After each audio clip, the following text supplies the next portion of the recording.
Sir Ferns TV. What's up mga kasana all? And welcome back to my channel, Sir Ferns TV! Sana all! Okay, so kung kayo ay bago lang na makapanood ng aking video, bago lang kayo dito sa aking channel, inaanyayahan ko po kayong mag-like at mag-subscribe at mag-hit ng notification bell para lagi po kayong updated sa aking mga latest videos. Ayan guys, mabilisan lang po ang vlog na ito guys, kasi magiging ano lang po ito, reaction video ukol doon sa naganap na pagsita ng isang barangay official na hinarang yung food delivery driver na magdi-deliver ng lugaw. So yun is regarding sa kung food essential ba ang lugaw. Yun yung so kinumpirma naman kinabukasan ng ni Secretary Harry Roque na essential daw ang lugaw. So ayun, si ate na ang pangalan niya po ay si Fes Raimundo. Ayun, nakakuha po siya ng maraming kritisismo o pambaba sa social media. So ayan po, nakita ko po yung video niya na gumawa po siya ng public apology. Ayan, panoorin po natin si ate kung anong nangyari, anong sinabi niya dun sa kanyang public apology. Magandang araw po, ako po si Fes Raimundo, kawani ng barangay, nakatalaga bilang VAUC Desk Officer, na humihingi po ng paumanhin sa nangyaring viral noong nakaraang araw tungkol po doon sa lugaw sa may Harmony Hills. Sa iyo Marvin, kung may na-offend ka doon sa aking nabanggit, ako ay humihingi ng paumanhin. Lalo na din, kasama na rin po doon yung may-ari ng establishment dun sa mga Grab drivers. Muli Marvin, humihingi ako ng paumanhin sa'yo. Tsaka po din sa mga netizens, alam kong naapektuhan kayo doon sa aking nabanggit. Hindi ko po gusto na ma-offend kayo, yun po ay hindi intentional. Dahil po late na po ng madaling araw yon, napagod din po siguro ako, nagkamali po ako ng pagpili ng salita na hindi po na akma doon sa aking pinapaliwanag kay Marvin. Okay. So, pasensya po ulit sa lahat. At sa publiko. At sa publiko po. Okay guys, ang reaction ko po doon sa sinabi ni Ate Fes Raimundo is oo nga naman po, naiintindihan ko naman po siya. Actually, naiintindihan ko rin yun si Marvin, na kung ako din nasa kanyang kalagayan sa panahon na yon, na hindi ako pinapasok, tapos hindi ipa-deliver yung lugaw, tapos yung tindahan din, yung establishment na may-ari ng lugawan, magagalit talaga ako. So ayun, so gumawa ng action si Marvin, nagreklamo siya, umabot siya sa TV, umabot siya sa kung saan siya nagreklamo, at nakita, naipahayag niya kung ano yung reklamo niya regarding doon sa nangyari sa kanya sa madaling araw na yun. So ayun, naka-earn siya ng sympathy ng karamihan ng mga netizens. So ayun, nakuha naman niya ang yung dapat niyang ireklamo. So at saka yung establishment din. So actually may nawala sa kanila, nawalan sila ng pera, tapos nawalan siya ng effort niya, yung pagod niya sa pag-deliver papunta doon, siguro yung gasolina, yung pera, baka baka binayaran niya pa yung lugaw dahil hindi na-deliver, di ba?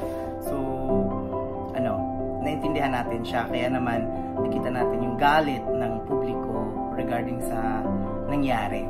So ito naman si ate, si Miss Fes Raimundo. So humingi naman siya ng tawad, no? So makita naman natin na naman si ate, sincere naman siya sa kanyang paghingi ng tawad. At saka na rin guys, para sa akin, patawarin na lang natin siya, guys. Kung ano man yung nagawa niyang kasalanan, may kamalian man siya, nagkamali siya, tapos matapang niyang parang ano talaga siya, parang firm siya sa kanyang desisyon na ayaw niyang papasukin dahil curfew, not essential food, o yun, not essential goods. So at that very moment, nakita naman natin na siguro may pagkakamali siya sa point na yon. Pero kung titingnan naman natin siya, isa siyang parang dedicated naman siya sa kanyang trabaho. Makita naman natin yung sinseridad niya, di ba? Siguro nag-lockdown, may curfew. So kita niyo po sila mga barangay, mga trabahante ng barangay, tumutulong sila doon sa pagsugpo or pagdisiplina sa mga tao ng barangay regarding curfew and everything. So may mga kakilala din ako nagtatrabaho sa barangay. And guys, yun, nakita mo sila magdamagan, nagpupuyat sila doon sa pagbantay doon. At saka alam niyo ba na wala yung pagpunta nila doon, parang walang bayad, parang walang parang voluntary lang kasi nga 'di ba, hindi naman regular basis na mag-ano ka doon, magbantay para sa inyong barangay. Hindi naman araw-araw nagla-lockdown tayo. So voluntary naman niya, at nakita ko rin yung sinseridad niya at dedikasyon niya sa kanyang trabaho. So ayun guys, para sa akin dapat na natin siyang patawarin. To Marvin, nagkamali man si ate, dapat na lang siguro natin siyang patawarin sa nagawa niya. Nakuha mo naman yung simpati ng karamihan. At saka sa mga netizens, guys, patawarin na lang natin si ate. At wag na lang po natin siyang dagdagan pa ng mga masasakit na salita, masasakit na komento. Kung maaari po, i-delete na lang po natin yung mga comments doon na hindi naman importante, hindi naman nakakatulong. Siguro sa lagay na yun na klaro naman na essential talaga yung lugaw sa pagkain yun eh. So at least doon sa conflict ni Marvin at saka ni Ate Fes, nagkaano na tayo doon. So siguro in time magkakamit sila, magkakapatawaran sila. So tayo ba naman na netizens lamang, dapat patawarin na rin natin si ate kasi humingi na siya ng public apology. Aminado naman po siya sa kanyang kasalanan. At saka guys, idagdag ko lang, huwag na lang po natin kasi masyadong pag may nangyayaring ganito, yung nagdadagdag pa tayo ng mga comments na hindi naman kailangan, na masasakit na salita. Kasi mental health din kasi we have to be aware of mental health of everybody kasi nagla-lockdown tayo, may nangyayari sa paligid natin. So madagdagan pa ng pambubuli sa social media. Isipin mo anong mararamdaman ni ate, mararamdaman ng mga pamilya niya, kakabasa ng mga comments, ganun. May nabasa pa nga akong mag-suicide ka na, ano ba yun, dapat hindi ganun. We have to support each other because we are Filipinos here.